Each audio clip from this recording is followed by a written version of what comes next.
Bonjour à tous et bienvenue dans notre webinar. Donc aujourd'hui, on va parler de data et de marketing et notamment voir comment finalement vous pouvez adapter votre démarche data marketing dans un contexte post-Covid. Donc je vais commencer par me présenter. Moi, c'est Bérangère. Je suis responsable data marketing chez Peaktime Group depuis maintenant 5 ans. Je m'occupe essentiellement donc de l'accompagnement de nos clients en retail, en santé et en entreprise sur des problématiques liées à tout ce qui va concerner le marketing digital et également la data. Donc auparavant, j'ai travaillé donc dans différentes agences et pour différents annonceurs sur plusieurs secteurs, donc que ce soit finalement le retail, la santé, le luxe, l'automobile. Donc, ça me permet finalement d'avoir une vision assez exhaustive de ce qui peut se faire sur les différents marchés en marketing. Je vais vous parler aujourd'hui, donc, je vais juste couper ça, voilà. Je vais vous parler aujourd'hui, donc dans un premier temps, d'une rapide introduction sur ce qu'on a pu constater aujourd'hui sur les évolutions du marché post-Covid, la manière dont nous, en fait, on a adapté notre proposition de valeur auprès de nos clients pour les accompagner dans ces changements, vous expliquer également quelles sont les différentes étapes des cadrages qu'on met en place pour accompagner cette conduite de changement, et enfin, donc, quelques use cases pour vous donner quelque chose d'un peu plus concret sur la mise en œuvre.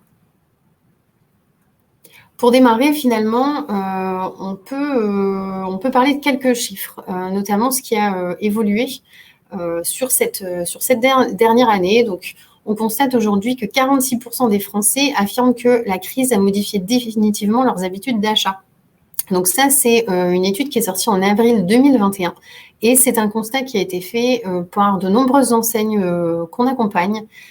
Clairement, ce qui s'est passé sur l'année dernière a vraiment fait évoluer les choses, a modifié nos habitudes de consommation, les canaux qu'on pouvait utiliser et surtout le type de produit dont on avait besoin de se fournir en priorité.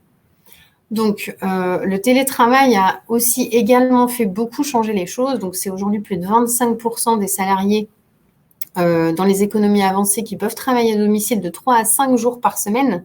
Idem, ça sort donc d'une étude qui a été publiée en avril 2021. Et ce critère-là, finalement, a réellement aussi fait évoluer notre manière de consommer. Ce qu'on peut constater, c'est que avec le télétravail, finalement, les jours d'affluence qui ont le moins évolué, c'est le mardi, le mercredi et le jeudi. Donc, contrairement à ce qu'on pouvait imaginer. Donc, finalement, les gens se rendent de manière assez régulière en point de vente dans des jours de semaine. Ce qui fait que finalement, le week-end, on a beaucoup moins de trafic, contrairement à ce qu'on pouvait observer avant. Sur la partie e-commerce, donc après 12 mois de crise Covid, ce qu'on peut finalement constater, c'est que les ventes Internet des commerces physiques ont doublé.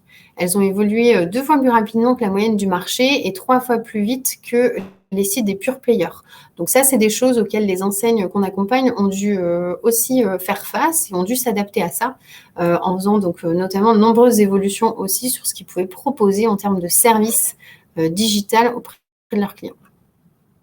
Et c'est finalement 64% en fait, des Français qui estiment avoir augmenté leur consommation de produits français depuis le début de l'épidémie et qui sont prêts à y consacrer un budget plus élevé. Sur ces 64%, ce qu'on peut aussi finalement remarquer, c'est que c'est 61% des gens qui en sont même fiers. Donc, qui sont fiers d'avoir fait évoluer leur mode de consommation, de consommer plus local et finalement de rationaliser aussi tout ce qui peut être acheté aujourd'hui. On consomme aussi beaucoup plus raisonné. Donc 82% des Français se demandent s'ils ont vraiment besoin d'un produit avant de l'acheter. Ça, c'est quelque chose qu'on a pu réellement constater en fait sur les derniers mois. C'est que le volume d'achat finalement va se réduire au profit d'achats beaucoup plus raisonnés où on se pose la question, on se renseigne davantage et c'est quelque chose qui, en tout cas, a vocation à perdurer. Donc, on réfléchit avant d'acheter et on a beaucoup moins d'achats d'impulsion. Finalement, ces chiffres-là sont partagés par de nombreuses enseignes, mais comment on peut en tenir compte dans les nouveaux comportements clients et comment on peut finalement savoir si les évolutions qu'on observe de manière générale peuvent aussi s'appliquer à notre enseigne et comment on peut s'adapter. Donc, nous, en termes de proposition de valeur, on accompagne donc les enseignes avec un cadrage marketing. Donc, c'est une approche qui se veut avant tout rapide. En moyenne, les missions de cadrage durent 5 semaines. On a une approche donc, qui va être extrêmement pragmatique. Donc, la roadmap de mise en œuvre va être adaptée en fait aux enjeux de l'enseigne, à la taille de votre équipe et au budget. Et on a une approche définitivement orientée métier. Donc, tous les ateliers qu'on va mettre en place vont être faits en co-construction avec des experts du marketing côté Peak Time et des experts métiers de l'enseigne parce qu'on a vraiment besoin de confronter les deux points de vue pour avoir quelque chose d'efficace. Dans la démarche, donc, on décide de mettre en place ce cadrage avant tout pour pouvoir faire un état des lieux de l'existant, qu'on puisse comprendre l'écosystème de votre enseigne, pouvoir mettre l'accent sur vos forces et vos axes d'amélioration. Le tout dans la gestion donc, des parcours clients marketing. L'objectif, c'est de pouvoir construire ensemble une boîte à outils qui va pouvoir vous donner tous les livrables nécessaires pour réaliser et mettre en œuvre votre projet d'animation client marketing. Comment on fonctionne? Donc, on utilise la méthode du design thinking, donc qui nous permet en fait de baser toute notre méthode et nos réflexions sur des retours utilisateurs. Donc, on est bien sur des études terrain avant tout. Ensuite, on va s'organiser en petits groupes de travail avec des profils très variés, orientés métier et terrain, dans des ateliers de co-construction. Donc, quels sont les types de profils qui vont pouvoir participer à ce cadrage? Donc, évidemment, c'est encadré par des experts Peak Time et aussi par des représentants des différentes expertises métiers. Donc, on aura besoin de gens éventuellement du marketing, du commerce, des gens qui vont porter l'offre, des personnes qui vont travailler au service client ou dans vos points de vente. C'est extrêmement important en fait qu'on ait vraiment des gens qui soient au contact direct de vos clients et qui soient vraiment sur le terrain. Et donc, ces personnes-là vont pouvoir constituer donc, notre équipe de travail et qui vont participer donc, à l'ensemble des étapes du cadrage. Si on rentre un petit peu plus dans le détail maintenant sur le cadrage et les différents ateliers, donc comme je l'expliquais, on va mettre en place une démarche créative. Donc, on est vraiment autour d'ateliers de co-construction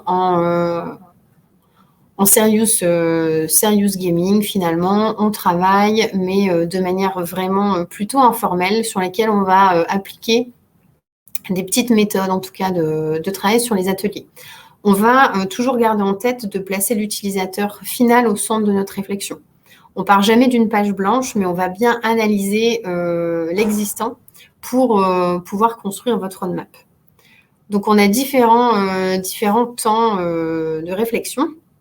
On démarre évidemment par un kick-off pour pouvoir poser le sujet. Ensuite, on va donc faire l'étude des entrants où vous allez pouvoir nous partager en fait tous les éléments qui peuvent venir nourrir la réflexion.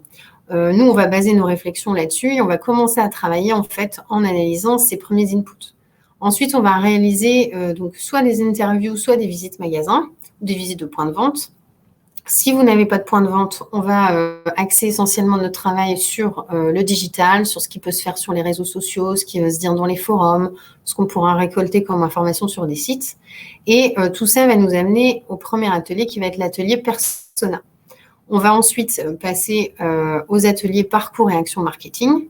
Puis, on va travailler donc sur la priorisation des actions et les objectifs à atteindre. Et enfin, sur le plan d'animation qui va vraiment nous donner la roadmap. Et ensuite, on arrive à la restitution finale. Donc, si je rentre dans le détail maintenant du kick-off. Le kick-off, l'objectif, ça va être de pouvoir ensemble caler les dates définitives des ateliers des participants, que vous puissiez finalement nous présenter l'état de votre projet à date, nous faire un état de lieu en fait de la situation, nous partager tous vos inputs, éventuellement des stades de campagne, des opérations, les segmentations que vous utilisez habituellement, les verbatim clients, etc. Et de notre côté, on va venir poser en fait les différents ateliers, les livrables associés et le rétro-planning.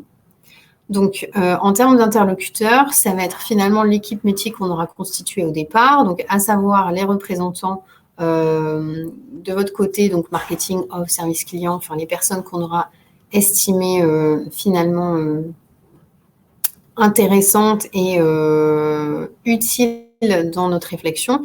Et côté Peak Time, donc on est sur des profils de consultants marketing et de chefs de projet. Donc là, en termes de livrables, ça va être le compte rendu de kick-off et les rétro-planning. Il faut prévoir environ une réunion de 2 heures. Une fois qu'on a fait cette étape-là, au premier atelier, qui est l'atelier persona. Donc là, l'objectif, ça va être de définir de manière explicite quels sont les problèmes du client auxquels on souhaite répondre.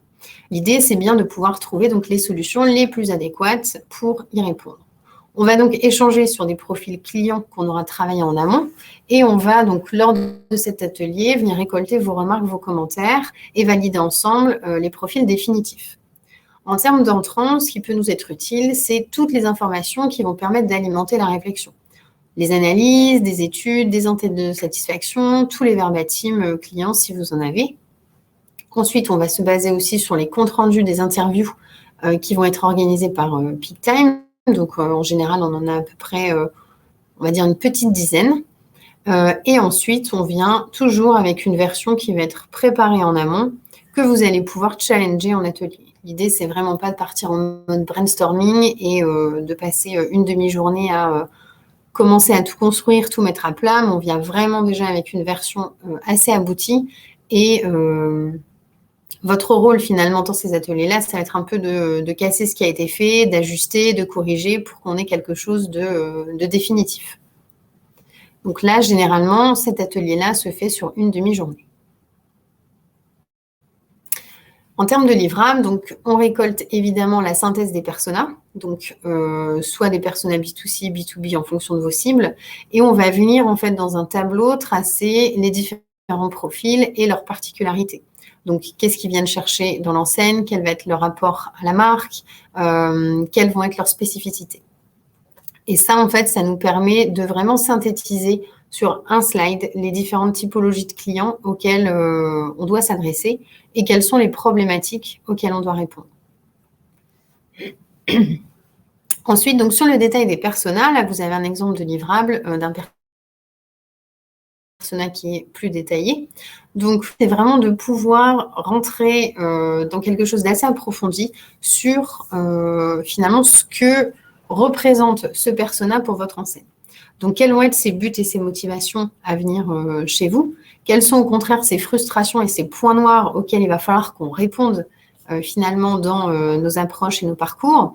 Quelles sont les questions que ce persona-là va se poser avant de venir dans votre enseigne ou pendant l'acte d'achat ou après?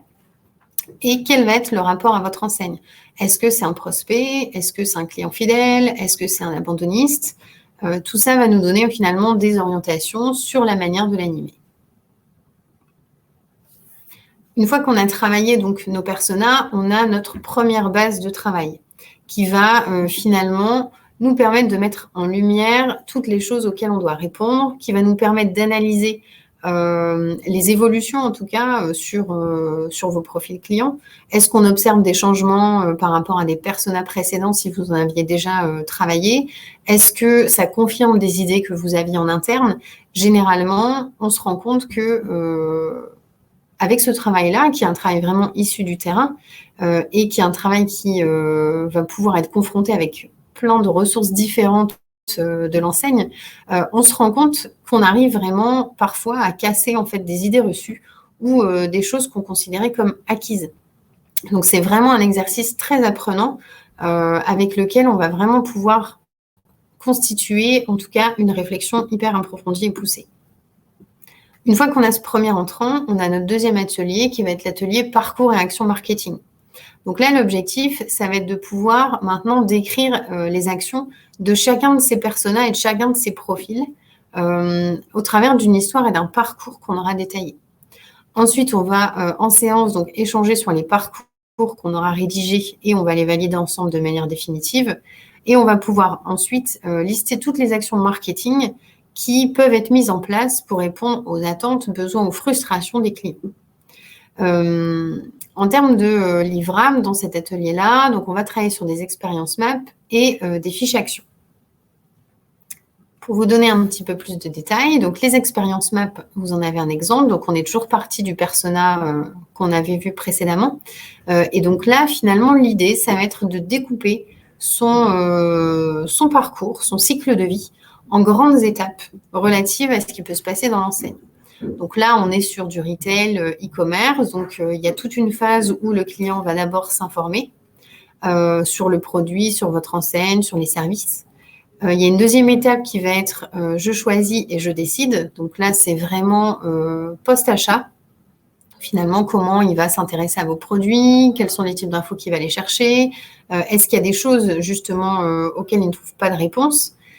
Et ensuite, on passe donc à la troisième phase qui va être l'acte d'achat en tant que tel. Donc, j'achète et je paie. Donc, vraiment, comment se passe cette expérience-là pour votre client, que ce soit en magasin physique, que ce soit en digital.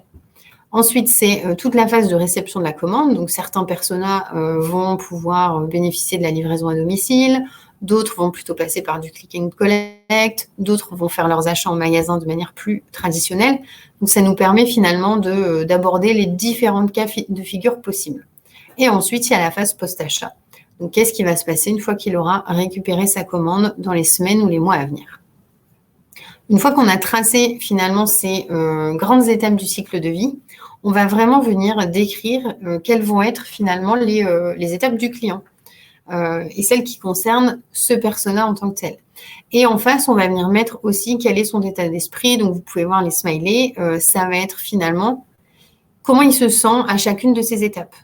Et évidemment, notre travail va être d'axer un petit peu plus les solutions autour des étapes qui génèrent de la frustration pour gommer justement cette insatisfaction. Une fois qu'on a travaillé donc sur nos différentes expériences map, on travaille sur les fiches actions. Les fiches actions, ça va être finalement de conserver toutes les étapes du parcours sur lesquelles on peut avoir une action marketing qui permet d'améliorer le parcours. Donc, on va, au sein des grandes étapes du cycle de vie, conserver celles sur lesquelles on peut travailler et on va venir mettre en face des solutions marketing. Donc, ça peut être de l'email, ça peut être du push, ça peut être du SMS, on peut mettre en place du jeu concours, on peut même mettre en place du print si c'est nécessaire. Donc, tout ça, ça nous permet de manière vraiment extrêmement factuelle de savoir quelles sont les actions marketing que votre enseigne peut mettre en place pour répondre aux problématiques de ses clients. Donc, on est vraiment systématiquement sur quelque chose qui est extrêmement personnalisé et qui ne concerne que votre enseigne, évidemment.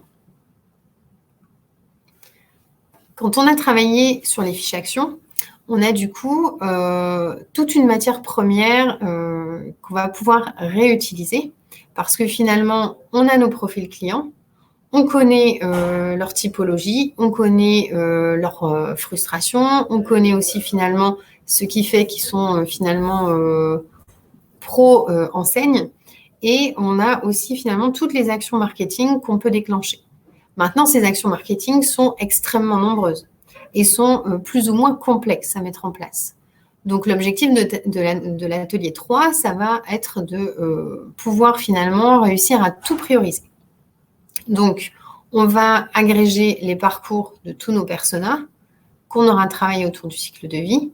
On va ensemble déterminer les objectifs principaux que vous souhaitez atteindre et ensemble, on va prioriser les actions en fonction des objectifs qu'on aura définis. Donc, ici, on est sur un atelier d'une demi-journée également.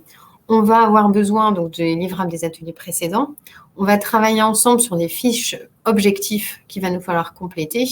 Et ensuite, on vient toujours avec une première version préparée par nos experts lors des ateliers. Donc, en termes de livrables, on a les fiches objectifs validées et l'agrégation des parcours. Donc, les fiches objectifs, ça ressemble à ça. Il y en a à peu près, il y en a une petite dizaine.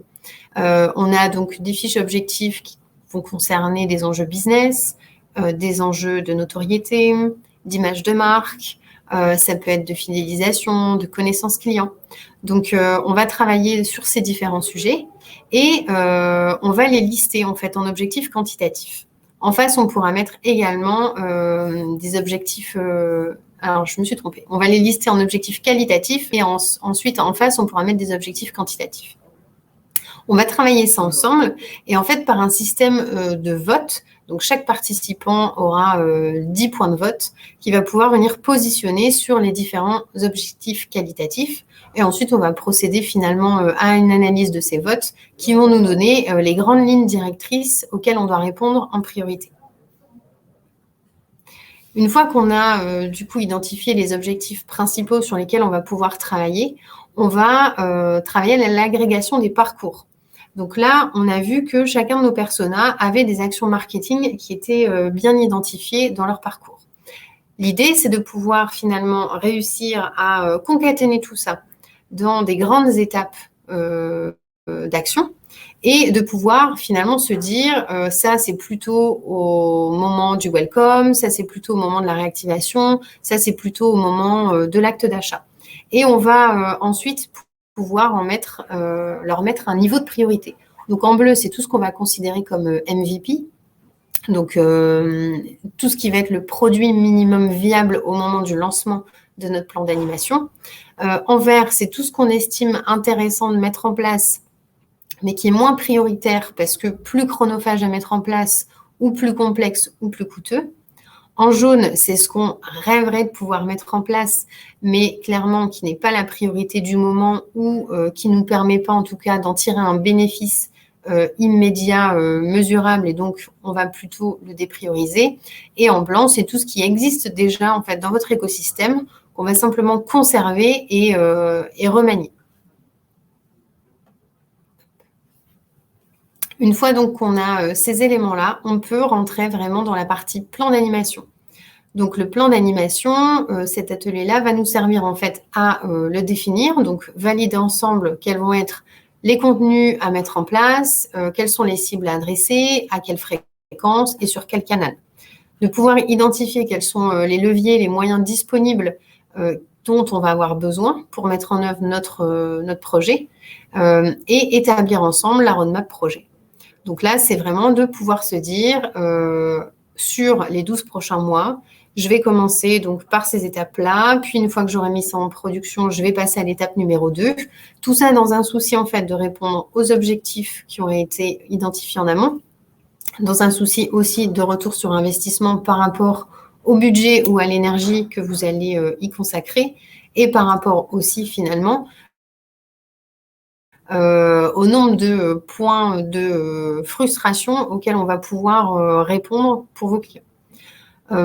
Donc là, en termes de livrables, on va être sur un plan d'animation détaillé, un plan d'animation synthétique qui va pouvoir être partagé en interne et une roadmap définie. Le plan d'animation synthétique, il peut prendre cette forme-là. Donc là, on est sur quelque chose d'assez simplifié. L'idée, c'est vraiment finalement de représenter un temps de contact par l'une des cases que vous apercevez là et de regrouper tout ça dans un cycle de vie. Donc, on a ici nos 3 grandes étapes, la partie welcome et nursing, la partie activation et intensification, et enfin, tout ce qui va être plutôt lié à la partie réengagement et inactivité. Donc là, l'idée, c'est de pouvoir symboliser un temps de contact, quel que soit le canal, par une de ces cases, et finalement, à quel moment on va le déclencher et quel est le thème qu'on va aborder. Donc cette version-là, hyper simplifiée, c'est vraiment pour garder en tête le parcours complet qu'on va pouvoir adresser à vos prospects, à vos clients, du moment où ils entrent en contact avec votre enseigne, au moment où ils vont passer leur premier achat, jusqu'à finalement, éventuellement, une inactivité. Et donc là, c'est un support finalement qui est assez facilement partageable avec les différentes équipes, les différentes parties prenantes. C'est quelque chose qui peut être partagé auprès des magasins et ça permet en fait à tout le monde d'avoir le même niveau d'information et de savoir sur quel type de communication les clients vont être adressés. Par contre, ce plan d'animation synthétique ne suffit pas à nous accompagner dans la mise en œuvre. Donc, on a besoin de rentrer, bien évidemment, beaucoup plus dans le détail. Et donc là, on va travailler un plan d'animation détaillé. Donc là, vous avez la version allégée du plan d'animation. Il est généralement accompagné aussi d'un travail qu'on réalise sur un tableau où on peut venir vraiment mettre le détail de chaque cible, chaque contenu, etc. Donc là, on va venir détailler chaque étape.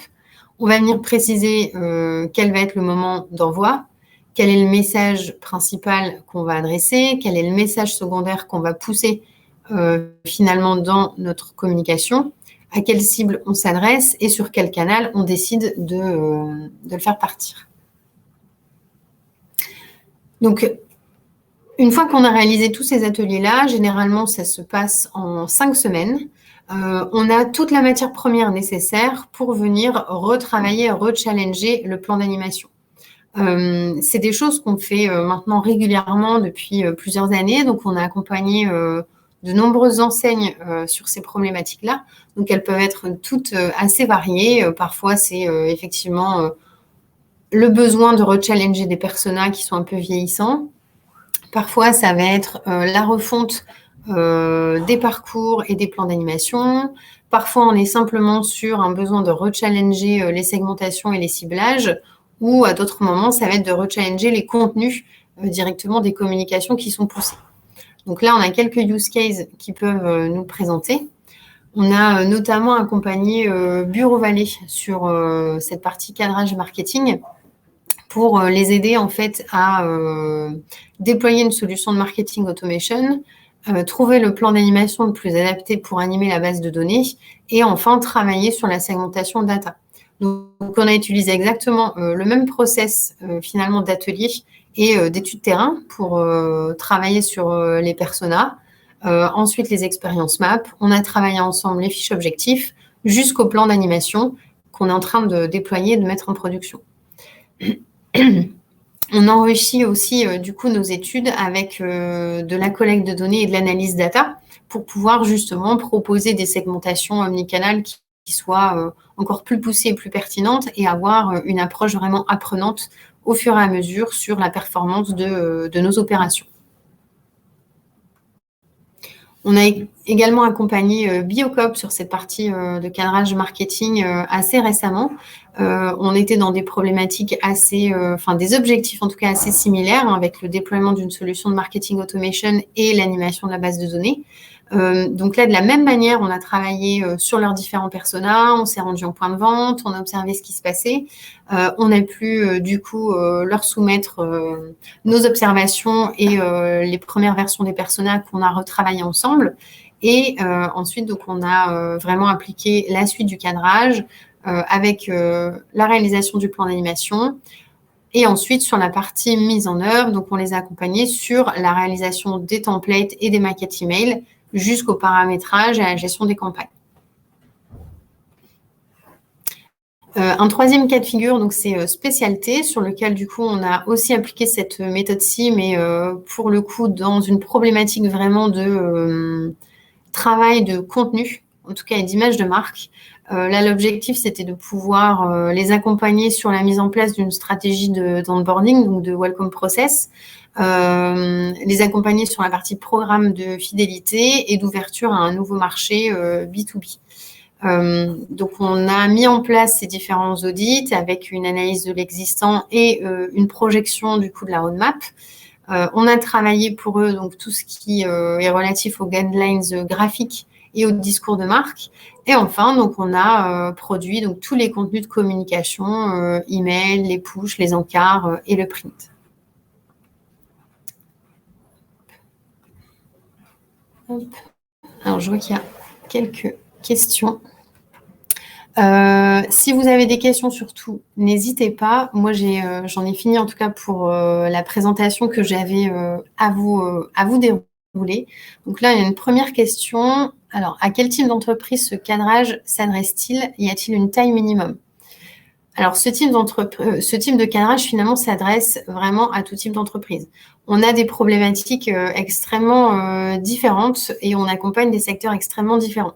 Donc, ces cadrages-là, comme je le disais, on les applique parfois sur du retail, comme c'est le cas des enseignes que je vous ai présentées, mais on l'applique aussi en santé. Donc, on a accompagné pas mal de mutuelles sur ces sujets-là et d'autres enseignes avec des problématiques vraiment liées au métier de la santé.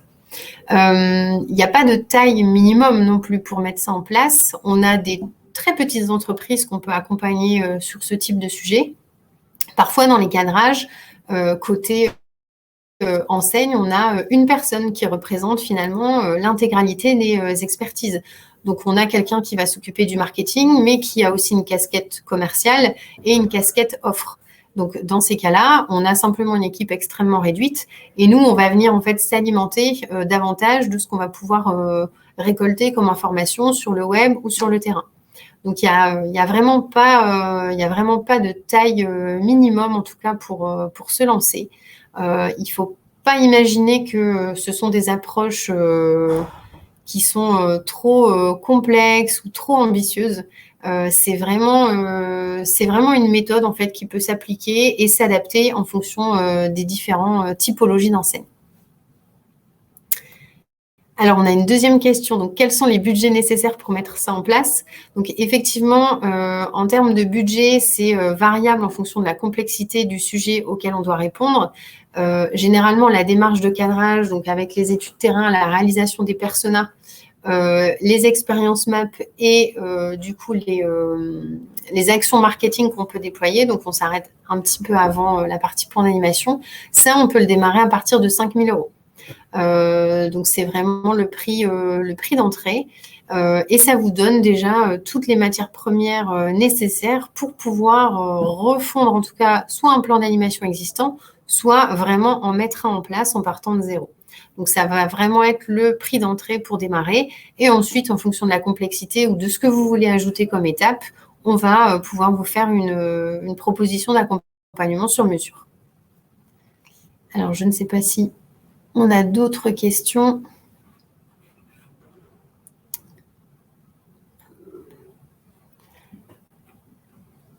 Je vois qu'il y a des saisies qui sont en cours. Donc, je vais attendre un instant.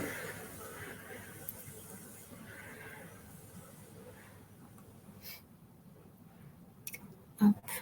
Bon, a priori, c'est bon. Donc, on n'a pas d'autres questions. N'hésitez pas si c'est le cas.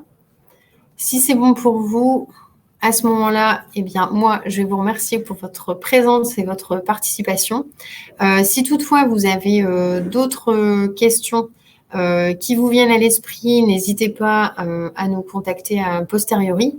Vous aurez accès au support de présentation et à ce qui vous a été partagé aujourd'hui. Donc, sentez-vous libre de nous recontacter si vous avez besoin de plus de précision. Je vous remercie et je vous souhaite à tous une excellente journée.